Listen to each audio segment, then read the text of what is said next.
In this video series, you're going to learn how to use Amazon's simple storage services, or as it's more commonly known, Amazon S3. Now, the reason you might want to use Amazon S3, and the reason most people use it, is because you can store large amounts of data, and you can also access large amounts of data for a very inexpensive price. The reason this is advantageous is because of the large size of files these days. With the advent of internet video and audio, the files can get quite large, so many people want to offload them from their hosting account for performance reasons. By using Amazon S3, you can have your main website running off of your everyday server and have your files on the Amazon S3 server. And what this does is it allows your website not to get bogged down with file downloads. If you have a high amount of traffic coming to your website and a lot of people going to download products after they purchase them, this is a good solution because you don't have to worry about your website bogging down if you're doing a big launch or something like that. Now, Amazon S3 is meant really for storing and accessing your files. It does not have a lot of bells and whistles like a normal hosting account. And that is why people use it just for file storage, because that's really all it's meant for. Amazon themselves use the S3 service to store their own files for their own sites. So if they have confidence in their servers to store all of their data, then you certainly should have the same. Now, Amazon S3 service is also very inexpensive. Really, it's just pennies a gigabyte for data storage and very low fees for bandwidth, so it's a reasonable solution. Okay, now of course your first step is going to be to set up an Amazon S3 account. And you can do that from amazon.com/S3. Now if you already have an existing Amazon account, you can use that, and when you sign in using that account, you'll be told that you have to set up an Amazon Web Services account. And just go ahead and continue at that point. If you don't have an Amazon account, you can just click up here to create an AWS account. That stands for Amazon Web Services. Next page you get is just an overview of the prices of data transfer and data storage at the time that you're signing up. At the bottom it'll show your payment processors that you already have on file. Then you can add any others down here if you want. And click continue. Then you just review your selections. You can also add their premium support if you want that.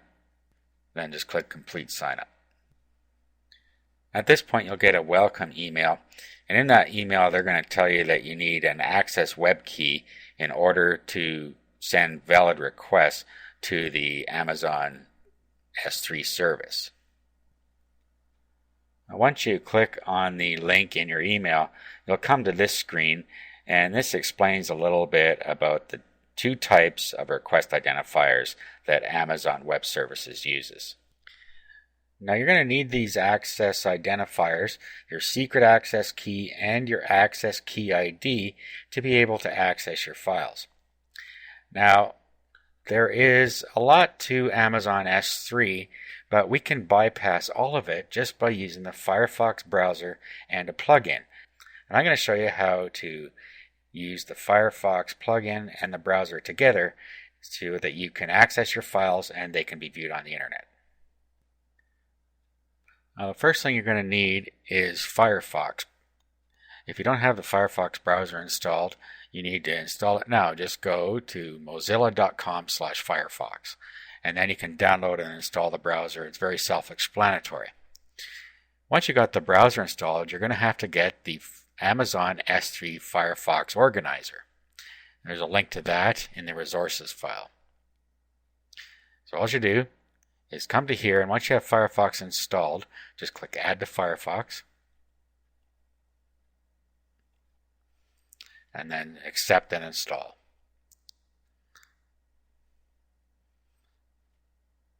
Click Install now.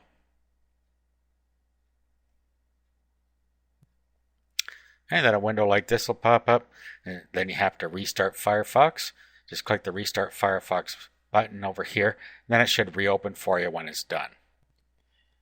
After it restarts, when you go into Tools, you should now see here S3 Organizer.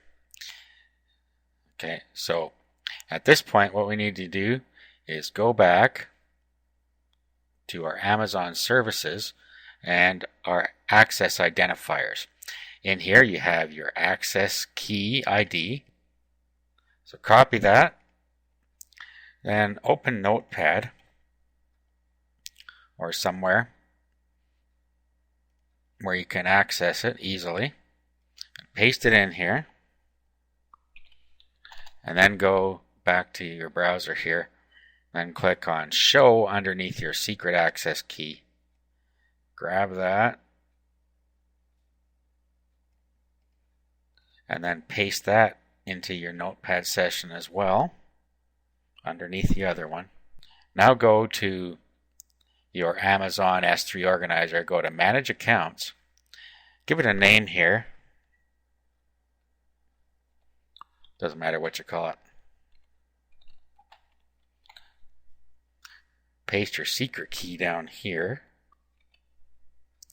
and paste your access key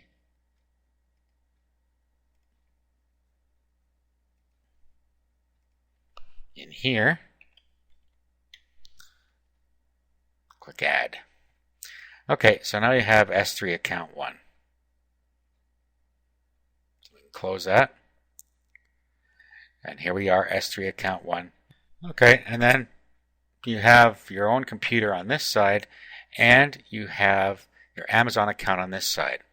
Now, Amazon folders are called buckets. So what you have to do here is create a directory, and your directory is your bucket. And inside here you will see some different things about the buckets. Okay, so what I'm going to call this is Store Videos. Now, of course, you can call them anything you want. And then I'm going to create another one called Public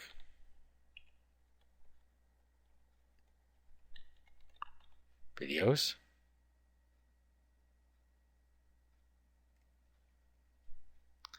Okay, so then what I could do is find stuff on my computer on this side and upload it where I want over here. Now, in my store videos, this would be stuff that I'd want for my own use. Now, over here we have something called ACL, Edit ACL. So if we click on that, what we have here are our access control, and this is for each of our buckets.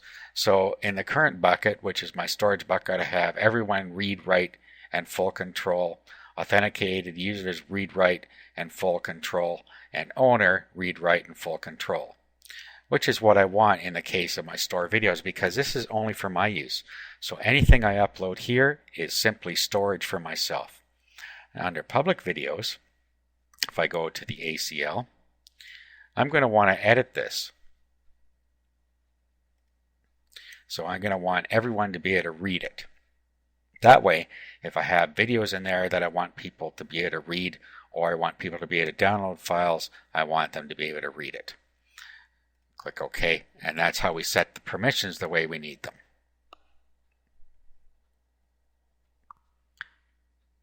Okay, now I've selected a folder that I want to upload, and here's our buckets.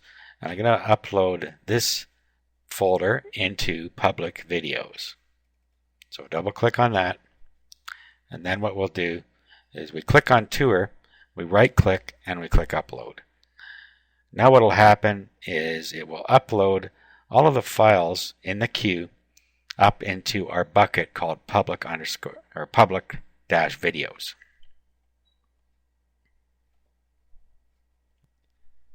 Okay, so our folder has now been uploaded inside of our bucket called Public Videos.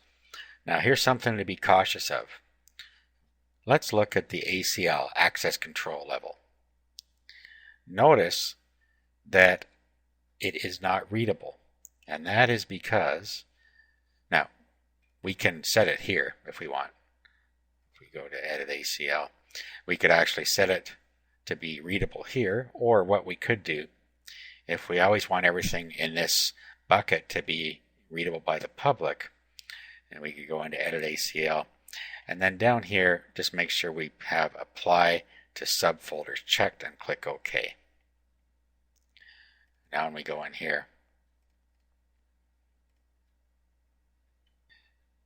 we'll see that it is readable, and all the files in here will be able to be read as well. Okay, so we've uploaded all of our video files here now. Now, to access it, we have to use a special URL to this one, and it will be our bucket name, public-videos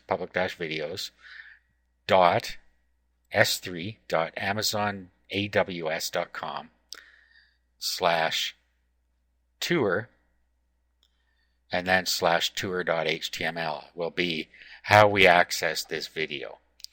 And just to make sure that works, we'll bring that up now.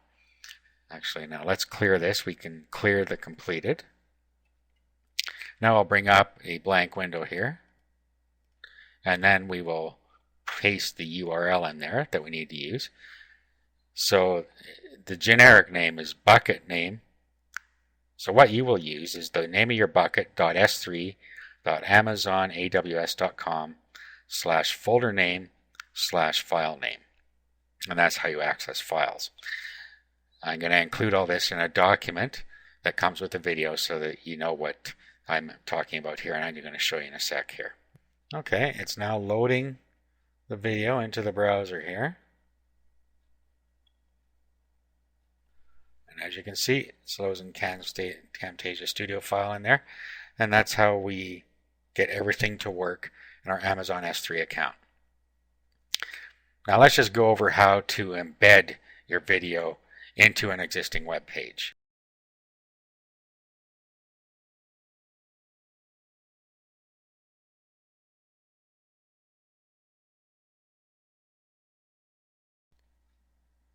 Now for this last bit here, let's just look at how to embed the code into the HTML for an existing website. So here we have the code that came with this project on my computer here. So if we open this with Notepad, we can take the embed code out of here. See, you're just looking for simple embed code. So what we can do is just grab the simple embed code, do a copy, and we'll close this. I'm going to make a whole new web page here, but I could just pop that into any web page if I want. But I'm going to create a new web page. I'm just going to do it with Composer here. And go to Code, Source. And we'll just pop it right in here. And then all we have to do is put the new path to the files here. So our path is, remember, is the bucket name .s3.amazonaws.com/tour/tour.html. Well, we don't want tour.html in there because we're not actually accessing the file. We're just accessing the directory. The files are inside the /tour directory. If we go back to our S3 here, we want the tour directory, and then our files are inside there. So let's go back to our website here, and let's get the URL to where the files are. And all we have to do is put in front of the file names our path. Okay, so just like that. And then we do the same thing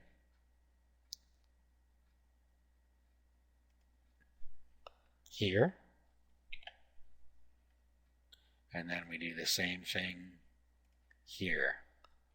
So anywhere where it's referencing a file, where it has a source equals, that's going to be a file that we need to put the URL in front of so that it knows to access them there. I think I got them all here. Just zip across here. Okay, here's another one.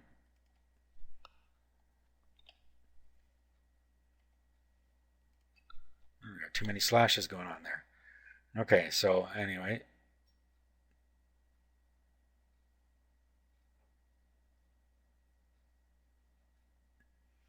Alright, so that's it. Just fix these slashes here that I somehow have too many of.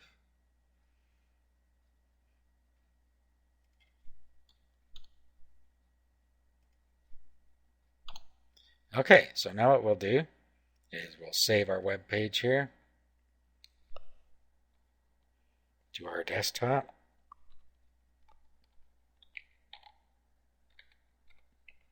So we'll save that to our desktop. And now we will open that.